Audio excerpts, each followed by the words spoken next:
Baik, bismillahirrahmanirrahim. Assalamualaikum warahmatullahi wabarakatuh.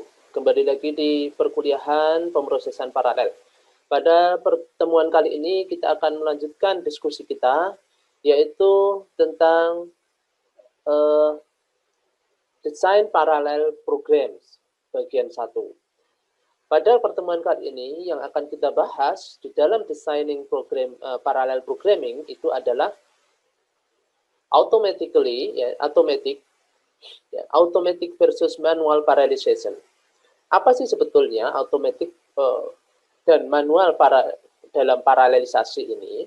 Nah, di sini yang pertama adalah designing and developing parallel program has characteristically been a very manual process. Jadi di dalam automatic versus manual parallelization ini, yaitu adalah yang pertama adalah merancang, mendesain, dan mengembangkan sebuah program paralel ya, yang secara khusus, yang secara khas itu merupakan proses yang sangat manual. Jadi proses paralelisasi ini itu adalah sebuah desain dan development yang memiliki proses yang sangat manual. Artinya apa? Di sini seorang programmer itu biasanya akan bertanggung jawab ya untuk mengidentifikasi dan menerapkan paralelisme secara aktual. Nah, yang kedua, very often manually developing parallel codes is time consuming. Jadi sangat sering juga di dalam paralelisasi ini, di dalam mengembangkan kode paralel secara manual adalah proses yang membutuhkan waktu, kemudian yang begitu kompleks, kemudian memiliki rawan kesalahan, dan dilakukan secara berulang-ulang. Ya. Hal ini dilakukan secara iteratif, berulang-ulang. Ya. Pengembangan secara manual sebuah proses pemrograman paralelisasi ini itu dalam pemecahan kodenya, ya, pengembangan kodenya itu dibutuhkan waktu yang banyak, kemudian begitu kompleks ya, karena kerumitan kode dan rumus yang akan dipakai, lalu di situ ada banyaknya kesalahan, rawan kesalahan, tidak seperti halnya sequential mode. Ketika kita memprogram secara sequential, hal itu akan mudah untuk ditelusuri, berbeda dengan yang ketika kita memprogram paralel seperti ini.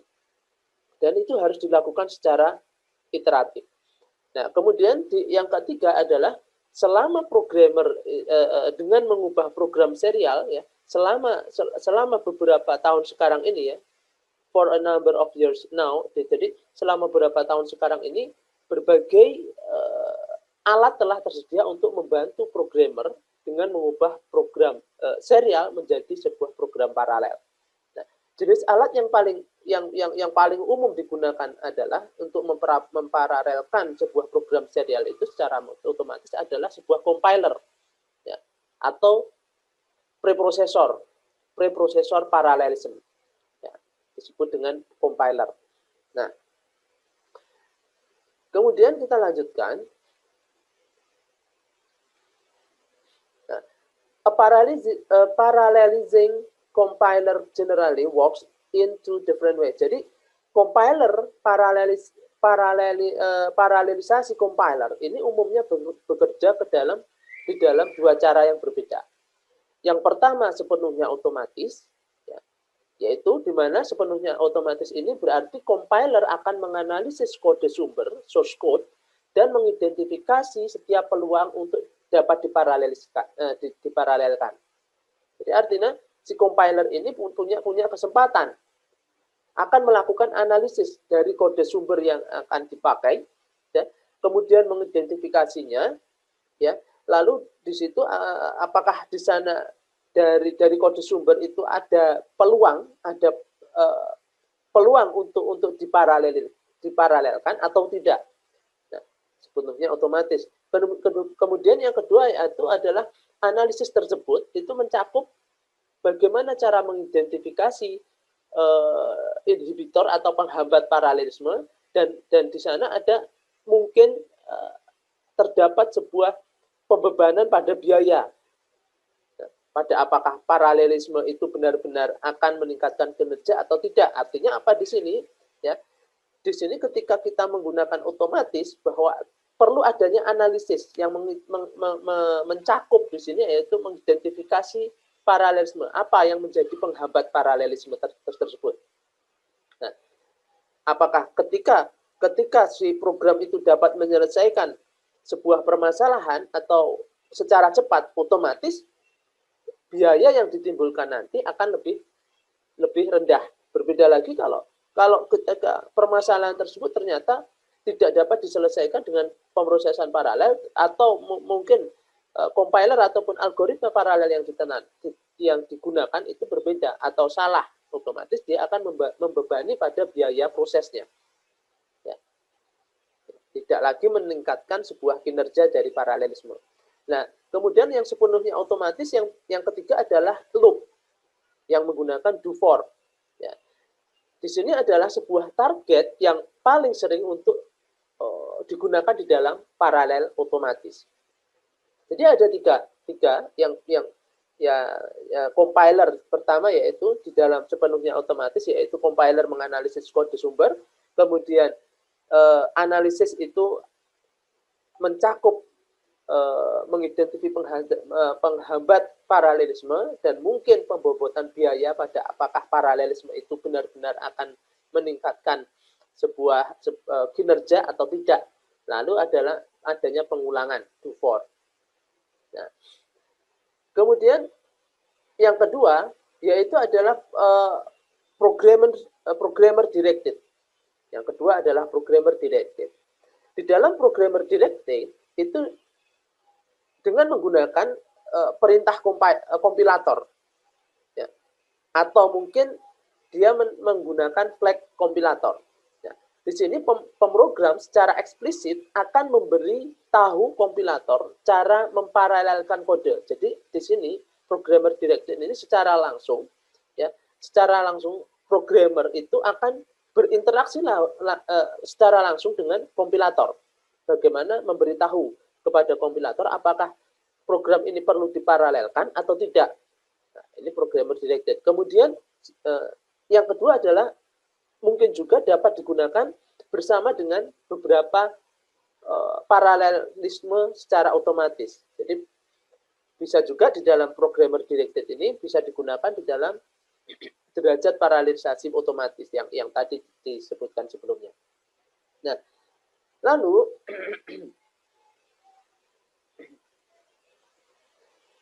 di sini jika kita memulai dengan kode serial yang ada, ya, misalnya kita ingin menyelesaikan sebuah permasalahan dengan menggunakan kode serial yang ada, ya, dan memiliki kendala waktu atau anggaran, ya, karena keterbatasan waktu, misalkan, ya, karena proses tugas yang tidak bisa dipecahkan secara sekuensial, ya, atau dengan menggunakan kode serial, ini membutuhkan waktu dan anggaran yang besar, maka paralelisasi otomatis itu akan mungkin adalah jawabannya, bisa digunakan sebagai jawaban untuk menyelesaikan suatu permasalahan yang terkendala tadi. Nah, namun ada beberapa di sini peringatan penting yang berlaku untuk paralelisasi otomatis. Di dalam program paralel yang perlu diperhatikan di sini adalah wrong result may be produced, ya. Jadi di situ yang perlu diperhatikan pertama adalah menghasilkan hasil yang salah. Jadi kebanyakan kemungkinan besar ketika kita menggunakan paralelisme automatic itu hasil yang salah, kemungkinan hasil yang salah itu akan lebih besar. Nah, kemudian yang kedua adalah performance may actually degrade.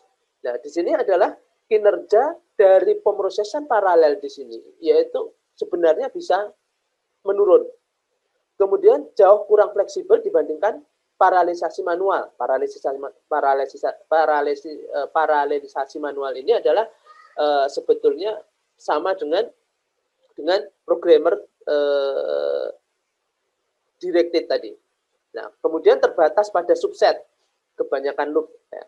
Di sini ada pertama kebanyakan loop, karena adanya banyak loop pada kode itu sehingga perlu tinjauan yang sangat penting di dalam paralelisasi otomatik ini. Kemudian sebenarnya mungkin tidak memparalelkan kode jika analisis itu menunjukkan ada penghambat atau kode terlalu rumit. Nah, karena ada kerumitan kode, maka proses paralelisasi tadi tidak akan dilakukan. Nah, lalu di situ ada kebanyakan alat paralelisasi otomatis adalah menggunakan Fortran untuk beberapa untuk menggunakan Fortran, bahasa Fortran. Jadi sisa dari bagian ini untuk berlaku untuk metode manual mengembangkan kode paralel. Jadi di samping itu ya, di samping dari wrong result may be produced itu, di luar itu semua ya, kita bisa mengembangkan kode paralel itu secara manual dengan menggunakan programmer directive tadi. Nah, kemudian ada lagi yaitu terbatas pada subset ya, kebanyakan kode loop tadi, kemudian tidak dapat memparalelkan kode ya. The remainder of this section applies to the manual method of developing parallel code. Jadi di situ adalah sisa dari bagian ini berlaku untuk metode dalam manual mengembangkan kode paralel. Nah, lalu yang kedua yaitu adalah di dalam understand the problem and the program. Jadi pemahaman masalah, sebuah masalah dan programnya. Jadi di sini untuk memahami the problem and program itu tidak diragukan lagi bahwa langkah pertama dalam mengembangkan sebuah perangkat lunak paralel adalah yang pertama itu adalah memahami masalah yang ingin diselesaikan ya, secara paralel. Karena ketika kita menggunakan metode yang sama, misalkan program yang sama untuk menyelesaikan suatu tugas yang berbeda, itu otomatis program tersebut harus dianalisis lagi, harus dikembangkan lagi agar sesuai dengan problem yang akan diselesaikan. Misalkan sebuah problem di sini adalah program ini untuk menyelesaikan suatu permasalahan perhitungan cuaca. Tentu program tersebut tidak bisa digunakan atau proses paralel tersebut ya, perangkat lunak untuk paralel di dalam menyelesaikan suatu permasalahan cuaca tadi tidak bisa digunakan untuk menyelesaikan suatu permasalahan yang sifatnya atau suatu permasalahan untuk menghitung luas lautan misalkan. Itu tidak bisa. Jadi perlu adanya pengembangan perangkat lunak paralel. Ya. Dan di sini harus pertama-tama yang perlu dipahami adalah bagaimana masalah yang kita selesaikan itu akan diselesaikan secara paralel, dapat diselesaikan secara paralel atau tidak. Nah, tapi jika kita memulai dengan program serial, ini akan memerlukan suatu pemahaman kode yang berbeda juga. Ya. Kalau kita memulai dengan serial kode. Nah, yang kedua, before spending time, sebelum kita menghabiskan waktu dalam upaya mengembangkan solusi paralel untuk suatu masalah, yaitu kita harus menentukan dulu apakah masalah tersebut itu benar-benar dapat diparalelkan atau tidak. Nah, yang kedua adalah kita harus memahami dulu suatu permasalahan tersebut sebelum kita mengembangkan atau membuat sebuah program paralel yang basicnya atau source code-nya itu dari sequential ataupun dari pure paralel, itu kita harus menganalisis terlebih dahulu masalah tersebut apakah benar-benar dapat diparalelkan, diselesaikan secara paralel ataupun tidak. Kalau memang permasalahan tersebut dapat diselesaikan secara sekuensial, kenapa kita harus menggunakan paralel? Apakah cukup dengan sekuensial atau membutuhkan paralel? Nah, kalau kita memang betul-betul menggunakan pemecahan suatu permasalahan itu menggunakan paralel, cukuplah di situ kita harus mencari metode paralel seperti apa, program perangkat lunak seperti apa yang akan dipakai di sana. Nah, lalu di sini selanjutnya adalah misalkan di sini ya, sebagai contoh adalah parallelizable problem. Ya, contoh masalah yang dapat diparalelkan ya, calculate the potential energy for each of several thousand independent conformations of a molecule. Jadi di situ hitung energi potensial untuk masing-masing dari beberapa ribu konformasi ya independen sebuah molekul. Jadi beberapa ribu konformasi dari molekul ya, kita akan menyelesaikan suatu beberapa ribu konformasi yang berdiri sendiri independen itu dari sebuah molekul. Nah, pertama yaitu when done. Setelah selesai itu tentukan konformasi energi minimumnya berapa. Ya. Nah, pertama, this problem is able to be solved in parallel. Jadi masalah ini bisa diselesaikan secara paralel. Tandanya di situ kita melihat bahwa ribuan konformasi independen sebuah molekul, tentu kita tidak bisa menghitung sebuah ribuan konformasi dari molekul tersebut dihitung secara sekuensial, tidak akan mungkin. Nah, permasalahan semacam ini kita harus mencari ya di dalam konformasi molekul tadi. Nah, di situ kita mencari energi minimum dari konformasi itu berapa. Dari ribuan konformasi molekul tadi, kita hitung energi minimumnya. Tentu tidak bisa diselesaikan dengan menggunakan sekuensial. Nah, jadi masalah ini bisa diselesaikan secara paralel. Nah, setiap konformasi molekul tadi itu dapat ditentukan secara independen. Secara berdiri independen ya. Independen itu berdiri sendiri. Nah, kemudian lalu langkah kedua yaitu untuk menyelesaikan permasalahan konformasi yang di atas tadi, the calculation of the minimum energy conformation ya. Jadi perhitungan konformasi energi minimum itu juga merupakan masalah yang dapat diparalelkan. Ya. Ini permasalahan sebagai contoh permasalahan penyelesaian konformasi. Nah, kalau permasalahan tersebut tidak dapat diselesaikan secara paralel, kita ambil contoh misalkan di sini masalah yang tidak dapat diparalelkan, calculation of the Fibonacci series by use of the formula Fn sama dengan Fn-1 plus Fn-2. Jadi yang tidak dapat diselesaikan secara paralel atau tidak perlu menggunakan perhitungan paralelisme, ini yang pertama adalah contoh perhitungan Fibonacci. Karena di dalam proses Fibonacci ini cukup menggunakan sekuensial.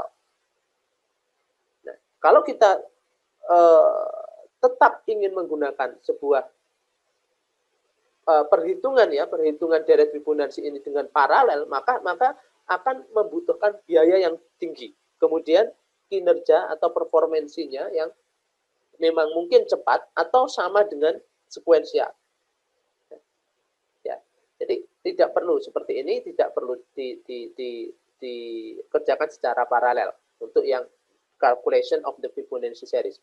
Nah, pertama ini adalah masalah yang tidak dapat diparalelkan karena kalkulasi deret Fibonacci seperti yang ditunjukkan tersebut, pada rumus tersebut akan memerlukan kalkulasi dependen daripada independen. The calculation, perhitungan nilai Fn itu menggunakan Fn-1 dan Fn-2. Nah, ini cukup menggunakan pemrograman atau source code serial saja cukup sederhana.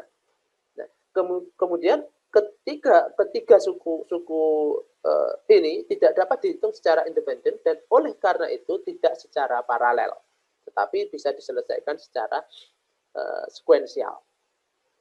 Oke, Fibonacci. Nah, selanjutnya identify the program hotspot. Jadi bagaimana cara mengidentifikasi hotspot program dari program paralel. Nah, ketahui bahwa di mana sebagian besar pekerjaan itu sebenarnya dilakukan, mayoritas program inilah ilmiah dan teknis biasanya menyelesaikan sebagian besar pekerjaan mereka di beberapa tempat. Nah, profiler dan alat analisis kinerja dapat membantu di sini. Kemudian fokus pada memparalelkan hotspot dan abaikan bagian-bagian program yang menjelaskan penggunaan CPU kecil. Nah, ini untuk mengidentifikasi sebuah program paralel. Nah, kalau kita lihat pada grafik di sini, itu adalah untuk menyelesaikan program-program untuk menyelesaikan permasalahan. Ya, yang pertama lag PKS sweep, lag BICG short, dan seterusnya. Lalu di sini ada permasalahan lagi di dalam identifikasi bottleneck dalam program. Ya. Bottleneck dalam program untuk mengidentifikasi pertama tadi adalah hotspot program, kemudian di sini adalah bottleneck program. Nah, are there areas that are disproportionately slow? Jadi apakah ada area yang lambat secara tidak proporsional atau menyebabkan pekerjaan yang dapat diparalelkan itu terhenti atau tertunda? Ya, jadi bottleneck ini sebuah gambaran apakah ada sebuah daerah atau kode yang terjadi stuck atau berhenti, ya, atau mengalami keterlambatan yang secara tidak proporsional. Misalnya saja, misalkan di dalam proses bottleneck ini adalah I/O, biasanya merupakan suatu yang memperlambat suatu program karena ada input output itu yang akan memperlambat suatu proses di dalam program. Nah, kemudian maybe possible to restructure. Jadi di situ mungkin dimungkinkan untuk merestrukturisasi program atau menggunakan algoritma yang berbeda untuk mengurangi atau menghilangkan bottleneck yang tidak perlu. Area yang lambat tadi bisa menggunakan merekonstruksi program atau menggunakan algoritma yang lain untuk menyelesaikan suatu atau untuk mengidentifikasi proses bottleneck atau mengurangi sebuah area yang lambat tadi. Nah, kalau kita lihat pada proses bottleneck itu kita asumsikan semacam ini. Jadi ini suatu aliran data. Misalkan mobil ini adalah data, ya, aliran data. Dari sekian banyak jalur atau di dalam bus ini, itu mana yang kiranya terjadi sebuah bottleneck. Karena di situ modelnya seperti leher botol, ya. Otomatis misalkan botol ini berisi kelereng misalkan, ya. Ketika kelereng itu keluar, itu kan otomatis dia tidak akan lancar keluarnya. Nah, ini istilah ini bottleneck ini istilah tidak kelancaran data di dalam memproses. Bisa dibilang semacam itu. Ya. Ini model dari bottleneck. Nah, other consideration. Nah, pertimbangan lain untuk menyelesaikan sebuah permasalahan tadi adalah identifikasi inhibitor, mengidentifikasi inhibitor atau penghambat paralelisme. Ya. Nah, salah satu kelas penghambat yang umum adalah karena ketergantungan data, karena banyaknya data, ya, ketergantungan terhadap data tersebut, seperti yang ditunjukkan oleh deret Fibonacci di atas. Jadi Fibonacci tersebut karena ketergantungan data sebelumnya. Karena rumusnya di sana Fn-1, Fn-2, dan seterusnya. Data-data yang sebelumnya itu saling terkait. Nah, kemudian selidiki algoritma lain jika memungkinkan. Nah, ini pertimbangan lain ketika untuk menyelesaikan sebuah program paralel. Ya, selidiki algoritma lain jika memungkinkan. Ini mungkin satu-satunya pertimbangan terpenting saat merancang aplikasi paralel.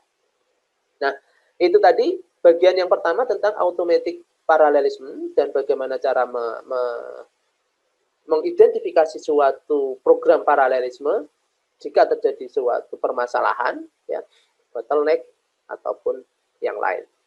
Terima kasih untuk hari ini. Wabillahi taufiq wal hidayah. Selamat belajar dan wassalamualaikum warahmatullahi wabarakatuh.